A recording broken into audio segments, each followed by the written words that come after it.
প্রিয় দর্শক, আবার একটা খুবই গুরুত্বপূর্ণ ডিফেন্স আপডেট নিয়ে চলে এলাম আপনাদের কাছে।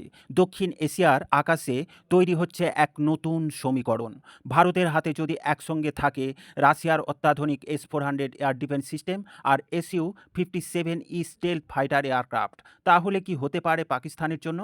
পাকিস্তান এয়ারফোর্স তাদের মূল ভরসা আমেরিকার F-16 ফাইটার এয়ারক্রাফট আর চীনের তৈরি Z-10CE ও JF-17 ফাইটার এয়ারক্রাফট। তাদের জন্য কি এটি হবে এক অপরাজেয় দুঃস্বপ্ন?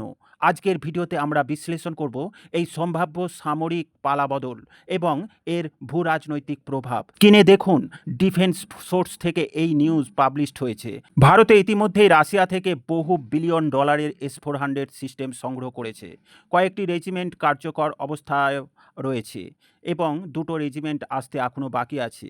তবে এক্ষেত্রে রাশিয়া সাপ্লাই চেনের ও ইউক্রেন যুদ্ধের জন্য দেরি হবার কথা স্বীকার করেছে। এই সিস্টেম 400 কিলোমিটার দূর থেকে শত্রুর যুদ্ধ বিমান, UAV, cruise missile, ballistic missile শনাক্ত ও ধ্বংস করতে সক্ষম।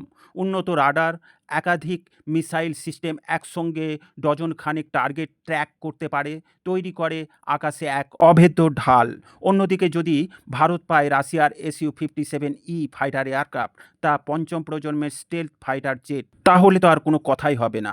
ভ্লাদিমির পুতিনের ভারত আসলেই এ বিষয়ে কনফার্ম খবর পাওয়া যাবে। ভারতে তার স্বদেশিভাবে নির্মাণ হবার সম্ভাবনা প্রবল, যেমনটা ব্রহ্মস মিসাইল তৈরির হয় ভারতে।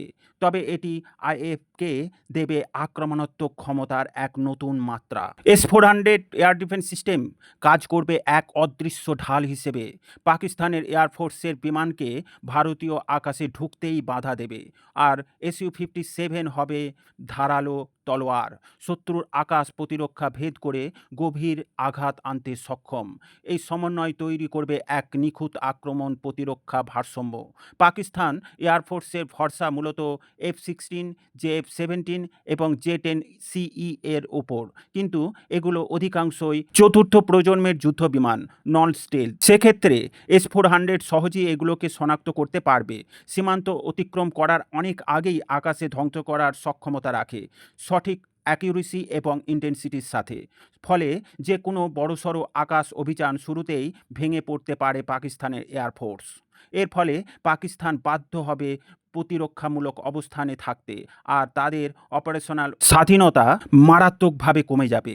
এদিকে অপারেশন সিঁদুর এখনও অনগোয়িং হওয়ার জন্য কোনো সন্ত্রাসবাদী বড় ধরনের কার্যকলাপ করতে পারবে না ভারতের বিরুদ্ধে।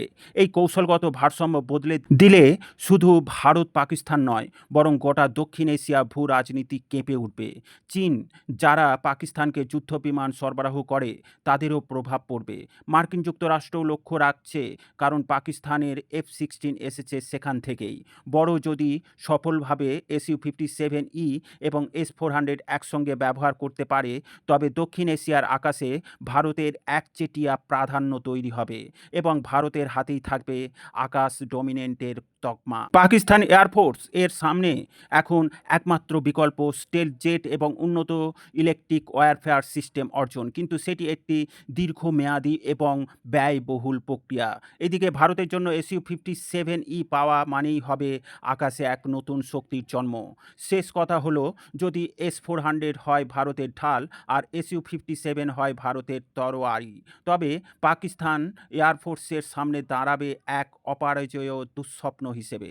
প্রশ্ন হলো, পাকিস্তান এর জবাব কী, আর এই সমীকরণ কিভাবে পাল্টা দক্ষিণ এশিয়ার ভূ রাজনীতি পাল্টে দিতে পারে? আপনারা কি ভাবছেন কমেন্টে জানাতে ভুলবেন না।